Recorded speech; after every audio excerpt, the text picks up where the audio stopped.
আজকের ভিডিওতে আমরা দেখব যাত্রাপথে বমি। যাত্রাপথের বমি কি, যাত্রাপথে বমির কারণ এবং তা থেকে উত্তরণের উপায় এবং সর্বশেষ বলবো মেডিসিন নিয়ে। তো চলুন শুরু করা যাক। যাত্রাপথে বমি কি? গাড়িতে চড়লেই অনেকেরই মাথা ঘোরে ও বমি হয়। এ কারণে কোথাও ভ্রমণকালে গাড়িতেই অসুস্থ হয়ে পড়েন অনেকেই। এই সমস্যাকে মূলত মেডিকেলের ভাষায় বলা হয় মোশন সিকনেস। আসলে গতি ও জড়তার ফলে মস্তিষ্কে সমন্বয়হীনতার বাহনগুলোতে বমির সমস্যা হয়। যাত্রাপথে বমির কারণগুলো আসলে কি কি? ভ্রমণকালে অনেকেরই মাথা ঘোরে ও বমি বমি ভাব হয়ে থাকে। গতি ও জড়তার ফলে মস্তিষ্কে সমন্বয়হীনতার বাহনগুলোতে বমির সমস্যা হতে পারে। অন্তর্কর্ণ আমাদের শরীরের গতি ও জড়তার ভারসাম্য রক্ষা করে।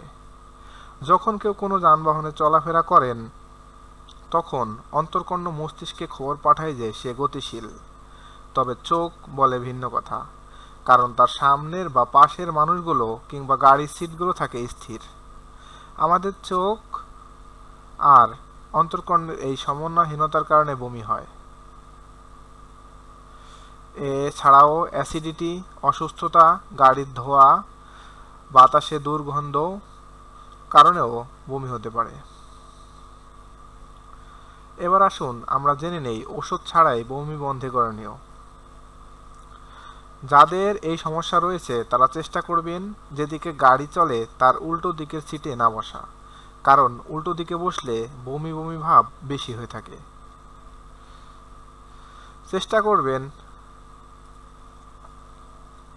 চেষ্টা করবেন গাড়ির সামনের দিকের বসার, কারণ পেছনে বসলে গাড়িকে বেশি গতিশীল মনে হয়, যার ফলে দ্রুত ভারসাম্য নষ্ট হয় এবং বমিভাব দেখা দেয়। চেষ্টা করবেন জানালার পাশে বসার এবং জানালা যেন খোলা থাকে। এক্ষেত্রে এসি পরিবহন হলে অবশ্য কিছু করার নেই। আর জানালা দিয়ে বাইরে তাকিয়ে থাকার চেষ্টা করবেন, এতে বমি হওয়ার আশঙ্কা কম থাকে। বমির কথা চিন্তা কখনো করবেন না, এতে বমির বেগ হতে পারে। আপনার সাথে কেউ সহযাত্রী থাকলে তার সাথে গল্প করবেন, কথা বলবেন, তবে খেয়াল রাখবেন অবশ্যই যাত্রাপথে কারো দেওয়া কোনো খাবার গ্রহণ করবেন না, এতে বিপদ হতে পারে এবং আপনার যাত্রা অনিরাপদ হয়ে যেতে পারে। চোখ বন্ধ রাখতে পারেন অথবা ঘুমিয়ে যেতে পারেন। যাত্রার আগের দিন ঠিকমতো ঘুম হওয়া জরুরি। অনেক সময় পর্যাপ্ত ঘুম না হওয়ার কারণে মাথা ব্যথা ও বমি হতে পারে। গাড়িতে ওঠার আগে হালকা কিছু নাস্তা খেতে পারেন। কখনোই খালি পেটে ভ্রমণ করবেন না। ভ্রমণের আগে বেশি খাবারও খাবেন না। যাত্রাপথে যত কম খাবেন তত ভালো।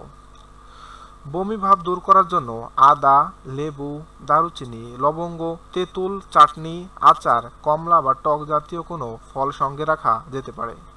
এতে বেশ ভালো ফল পাওয়া যায়। লেবুর পাতাও সঙ্গে রাখা যেতে পারে, এই সুঘ্রাণ বমি ভাব দূর করে দিবে। বয়স্ক মহিলা ও গর্ভবতী মায়েদের ক্ষেত্রে যাত্রাপথে বিশেষ যত্ন রাখতে হবে এবং খেয়াল রাখতে হবে যাত্রাপথে কোনো সমস্যা হচ্ছে কিনা। যখনই বমি ভাব হবে মুখে এক টুকরো লবঙ্গ দিন, এতে বমি ভাব চলে যাবে। সুইংগাম, লজেন্স খেতে পারেন, এতে বমি ভাব হবে না। এবার আসি মূল বিষয়ে, অর্থাৎ কি মেডিসিন নিব। অনেক মেডিসিনই আছে, কয়েকটা, যেমন ভূমিগো ট্রিপ, জয় ট্রিপ। তো কমন যেটা জয় ট্রিপ সেটা নিয়ে আলোচনা করব। এটা হচ্ছে অ্যাডাল্টের জন্য, অর্থাৎ যাদের বয়স 12 বছরের উপরে তারা একটা জয় ট্রিপ 300 মাইক্রোগ্রাম, এর ভিতরে মূল যে কম্পোনেন্ট থাকে সেটা হায়াসিন হাইড্রোব্রোমাইড।